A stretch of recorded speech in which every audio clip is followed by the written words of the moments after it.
Thanks for listening to this teaching from City of Life Church. Check out www.col.tv for more great teachings, service times, and information on upcoming events. Now, let's join the service already in progress.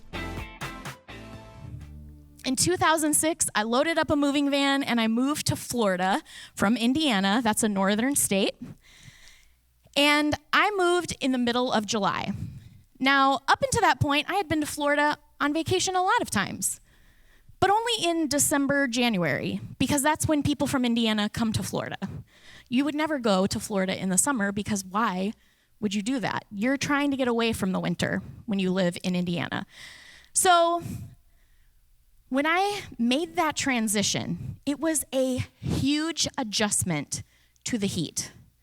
Like the daily, unrelenting, hot humidity that just approached you as you walked out into it was something I had never experienced. And like getting in your car after it had sat outside and you just walked in, it's like a coffin of heat. And then you touch your steering wheel and it's liquid magma. You know what I'm talking about, right? Even if you're from here, you know what I'm talking about. But if you've moved here from like a northern, non-tropical climate, you get this. When I moved here, none of my hair products worked. Like I had to discover a completely new way to do my hair. That was challenging. And I just decided like, okay, sweating is a new way of life for me. That is just how I'm going to live now. So I lived here for about, 6 weeks. I moved mid-July, maybe 2 months. We got to the end of August. I'm not kidding you. The temperature dropped 1 degree. And I was talking to a group of my new friends. I had made a couple new girlfriends, and we're in a group talking. And one of them says one of the most insane statements I've ever heard anyone say to my little Indiana ears. She said, this is the end of August, she says, guys, she didn't say it like that, I'm just trying to be funny. She said, guys, it's boot season. Okay, I'm from Indiana. We have 4 legitimate seasons. We don't have to pretend it's fall, first of all. There's a real fall. Like the leaves fall from the trees, it gets cold, we have winter, we have snow, the ground freezes, we have spring. These are real things for us. It was not boot season. It was flip-flop season. And it was gonna keep being flip-flop season. And I hate to break it to you, but I've done my research because I felt like I needed to be prepared for this sermon. And Florida only has 2 seasons, a wet season and a dry season. You know, there's some debate on some other seasons that we might have. The pollinating, love bug season, hurricane season, my favorite, pumpkin spice season. Summer 1, summer 2, summer 3, hell's front porch. All seasons that are up for debate, but the jury's out. However, we just have to. But honestly, it took me about 1.5 years of living here before I was ever able to tell a change in the season. And before I was even able to change my wardrobe. I was just in a summer wardrobe for 18 full months. And I'll never forget the day. I remember it, because I was on a boat ride across the World Showcase Lagoon at Epcot one fateful February when I felt it, my first shiver. And I knew I was finally a Floridian. That was when I felt my first shift in the season. And up until that point, I had been in like a 2-year summer. But I finally had a change in the season. So my question for you today is, have you ever been stuck in a really long season? You know, today, I think collectively as a country, we've been in a really long season, the pandemic. I know we're tired of talking about it. We're over it. And you know, all of us have been subject to forces that are so far out of our control, political forces, economic forces. And some of our entire job sectors have been wiped off the map. Our lives are completely impacted. They look nothing like they did in March. Some of our lives are kind of creeping back towards normal. We know what it's like to be in a long, hard season. In other ways in our life, we might be in long, difficult seasons too. I went through a really long, difficult season as a single person. My whole life, growing up, all I wanted to do was fall in love and meet Mr. Right, get married. And I graduated college, graduated high school first, saw some of my friends get married, graduated college, some of my friends got married, still nothing happened for me. Got a little older, some of my younger friends started getting married. I got a little older, some of the kids I babysat started getting married. Got a little older, some of the kids I taught in children's church started getting married.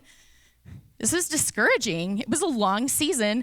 And finally, at age 35, I got married to the man of my dreams, sitting right there, Mr. Kyle Morain. He's the one that plays keyboard up there, just in case. Hands off, ladies. But that was a long single season. And now, after being married, we find ourselves together in a long season of waiting to start a family. After about a year of being married, we decided we wanted to have kids, but we knocked on a lot of doors, and we've had a lot of closed doors. I discovered I had endometrial cancer. God healed me of that, but there was a healing process. And thankfully, now we're actually, exciting news, starting the adoption process, which is exciting. Super cool. But there's a waiting process to that too. So these are all long, difficult seasons, and it's hard to predict the end of any of them. And maybe you find yourself in the same place. Maybe it's not, waiting to get married or a fertility thing, but maybe you found yourself in a season where things look really bare and stagnant and hopeless. Maybe you've been let go of your job, and no matter how many interviews you go on, you can't get a call back. Or maybe you took a big risk in business or with a dream, and it didn't pan out. You're wondering what's next. Or maybe you have like a huge decision in front of you, and you've looked at every possible option, and none of them seem like a good way to go. Or maybe you're facing divorce or bankruptcy, and you're starting from scratch. Your life is just starting at square one. Or you've gotten a bad report with your health, and no matter what you try, the status doesn't change. Well, I have good news for you today, because at creation, God established seasons. And then after the flood and the earth was wiped out, he made a covenant with us and promised that as long as the earth remained, there would be seasons. In Ecclesiastes 3:1, it says, "To everything there's a season, a time for every purpose under heaven." And if you read down further, I suggest you do. There's a lot of verses there that you can read. He talks about a season for a lot of different things. The upside to seasons is that they change. Praise God. God promises that seasons change. So if things are hard right now, it won't last. As cold as the winter gets, you would be absolutely crazy to throw away all your summer clothes on the coldest day. Because no matter how cold it gets, summer is going to come. And so many of us get in the darkest, coldest part of winter and make long-term, permanent decisions, forgetting that we're just in a season. So the question is, how do you last longer than the season? So that's the title of my teaching today, Outlasting the Season. In the chapter of the Bible that we read in Jeremiah 17, there's a contrast here between the man who trusts God and the man who trusts in himself and in the flesh. And in Jeremiah 17:5-6, I'm going to read this in the New King James this time.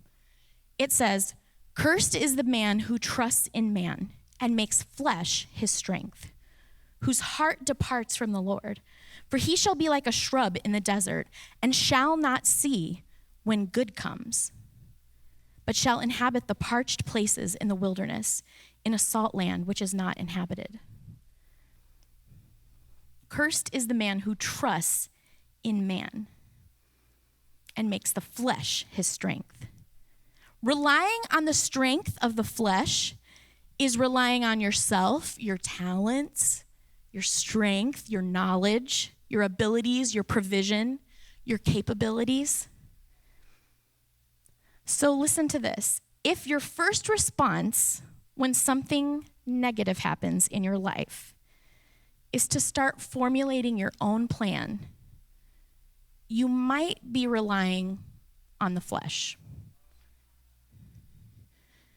If, when something negative happens, your first response is to dig down deeper in yourself, you might be relying on the flesh. If your first response when something negative happens is to just work harder, you might be relying on the flesh. If your first response when something negative happens is to just whip yourself into a frenetic panic of planning, we got any planners here? You might be relying on the flesh. If your first response when something negative happens is to call your mom, your boyfriend, your dad, your brother, your husband, your bestie, instead of calling Jesus in prayer, you might be relying on the flesh. When we trust in the flesh, Jeremiah says, we shall not see when good comes. Trusting in the flesh literally blinds us to the provision of God. It closes our eyes to God's hand in our lives. God can be standing there, hand outstretched with the answer, and we don't see it because we're relying on the flesh to provide for us. And I saw this in my own life recently, like illustrated for me so plainly. My husband works for a produce company. He works in accounting. And his hours were cut by 25%. That's pretty significant. And, for the first couple weeks, we're like, we're fine. We'll deal with it. But after a couple weeks, we started feeling it pretty significantly. And so, of course, I started formulating a plan. I'm making a mental list. Well, maybe he could get a part-time job. Maybe I can pick up some freelance work. I should call so-and-so. Oh, look what she's doing. Maybe I could do that too. I have my list of things I can start working, I can start doing, all the strings I can start pulling to make up this money. You know what I didn't do? I didn't pray about it. I'm just being real vulnerable here, guys. I did not pray about it. And one day I was doing our budget and our bills, and I have this verse from Jeremiah sitting at my desk, AKA dining room table where I work now. And I felt the conviction of the Holy Spirit prompting me to pray instead of be in the flesh. And so I just stopped what I was doing, and I decided to pray. And I just asked the Lord for help. I said, I don't know what I'm doing. We need your help, Lord. Give us wisdom, show us what to do, provide for us. I'm not kidding you. Within 48 hours, my husband's work called their company, his department, and said, hey, we've figured some things out. Everyone's getting 40 hours back. Yeah. He didn't have to ask for it. We didn't have to do any work to get that to happen. We just had to pray. And I had spent all this energy worrying and scheming, and all I had to do was trust in the Lord. But here's the problem. A lot of us are pretty talented. We have our networks. We know people. We're well connected. And our flesh can get us pretty far.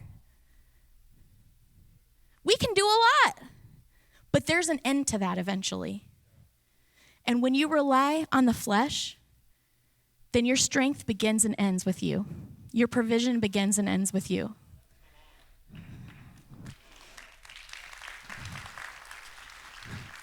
But when you rely on the hand of God, there's a source that is literally endless.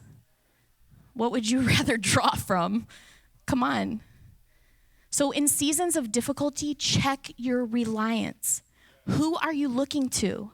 Who are you trusting? If your first response in difficulty is, I'll just get a second job, stop.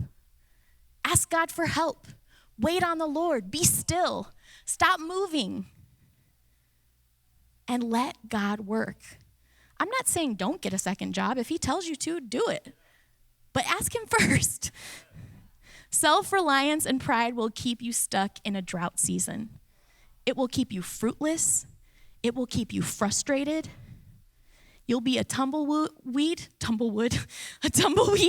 with no roots in a salt land. So I want to contrast that. What does the person whose trust is in the Lord look like? We've talked about the other side. I want to get to the good news. Jeremiah 17, 7-8 says, "Blessed is the man who trusts in the Lord, whose hope is in the Lord, for he shall be like a tree planted by the waters, which spreads out its roots by the river, and will not fear when heat comes, but its leaf will be green, and will not be anxious in the year of drought, nor will cease from yielding fruit."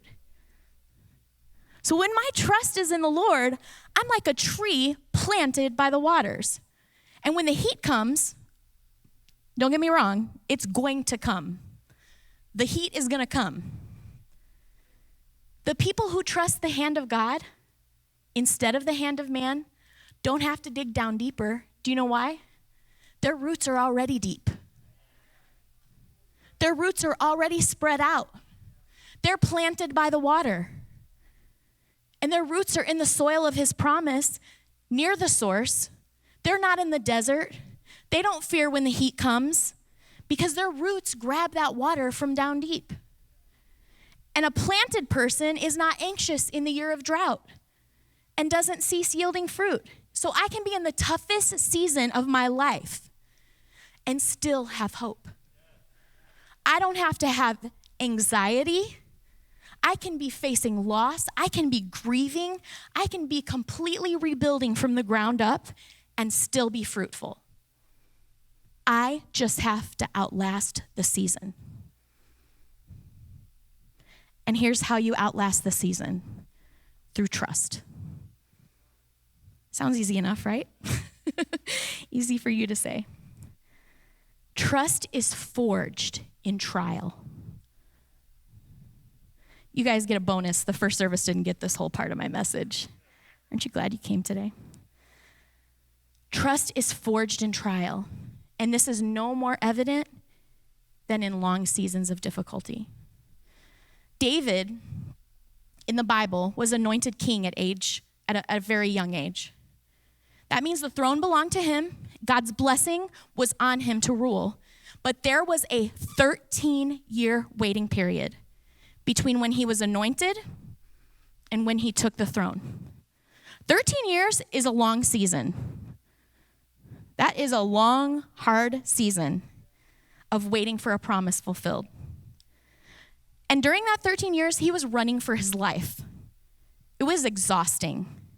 He was living in caves, in the wilderness, fighting to live from a jealous king who was threatened by him, threatened by his mere existence. And we see in David's life, he wrote almost all of the book of Psalms. And he wrote a ton of songs during this time, this 13-year period. And we see him writing some pretty gritty stuff. Because in this 13-year period, he developed a lot of trust in God. He cries out to God and says some really, really honest things. Like, I love this one. God, don't embarrass me by not showing up. I've given you plenty of notice. How's that for a prayer? I love that. So we know his relationship with God was real. But we see him write things over and over again like this in Psalm 31:1. In you, O Lord, do I put my trust? This is in a cave. Psalm 57:1. Be merciful to me, O God. Be merciful to me, for my soul trusts in you. And in the shadow of your wings, I will make my refuge until these calamities have passed me by. We see him prolifically write over and over and over psalms that declare his position, unwavering trust in God. In this one situation, I love this. He's in front of a king that's about to take his life because he knows who he is. And so he just pretends like he's crazy, starts slobbering so that the slobber covers his beard, just to get out of the situation so that he won't be killed. And after he does that, he writes this psalm, Psalm 56. But in the day that I'm afraid, I lay all my fears before you and trust in you with all my heart. What harm could man bring me? With God on my side, I will not be afraid of what comes. The roaring praises of God fill my heart, and I will always triumph as I trust his promises. When your reliance on the flesh is broken, you realize that not only can man not help you, they can't harm you. What harm can man bring me? David had learned that reliance on the flesh was a road to an empty life, and trusting God was the key to outlasting his season. In the trial, his trust was forged, and he outlasted that season and came out the other side. So if you want to outlast a hard season, if you want to be fruitful in the drought, in the hot seasons, you have to rely on the Lord. So what does that look like? What does trusting in God look like? I just think of a hymn I learned when I was young. I think we overcomplicate it. We make it so hard.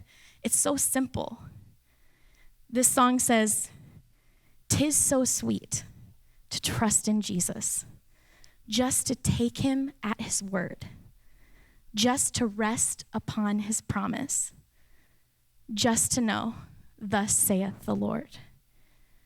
What would we look like if we truly trusted Jesus and took him at his word? If we rested on his promises? I think we could be in the craziest circumstances of our lives, but we could be fruitful in every season.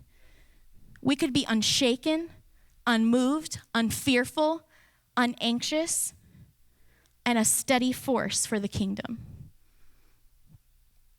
And I want to say this. When you're in a tough season, it's easy to look around and compare yourself. I think back to when I moved here, and for that one individual, it was boot season. It was Pastor Amy. I'm just going to say it here. For Pastor Amy, it was boot season. For me, it was flip-flop season. We were in two completely different seasons in life. When you're in a hard season and you see other people in life making advancements, when they're in a season where their dreams are moving forward, great things are happening for them, and you're over here just trying to make it to the next day, it's easy to look at them and feel like you've done something wrong. Our word for the year is advance and defend. And some people are in a season of advancing, and other people are in a season of defending. And that's okay. Ecclesiastes 3:1 says there's a time for everything. And maybe this is your season to defend. You might just need to be still and defend the ground. Defend the territory that you've already won. And I think when we're in tough seasons, the enemy likes to do that. He likes to try to get us to give up ground that we've won a long time ago with God. Stuff that we've won through things long, long before, from trusting God, trust that was forged a long time ago. You know, we've all been home for a long time, out of church. You know, maybe he might say, you don't need to go to church. It's been so long. Things are okay. Nobody's checked up on you. They don't miss you there anyway. Or you don't need to tune in online. It feels so weird to sing in front of your TV.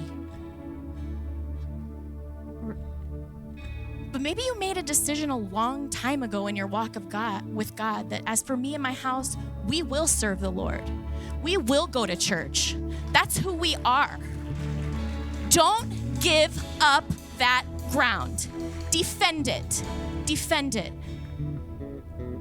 Or maybe the enemy is saying things like, you don't need to tithe. Things are tight. God knows that. He gets it. Maybe you made a decision a long time ago in your walk with God that you were going to be generous. Don't give up that ground. Don't give up that ground in a long, difficult season. You've already won that. You've already won that with God. Defend it. In hard times and in dark seasons, it is time to defend and to take Jesus at his word, to trust him. And you need to say to yourself, you know what?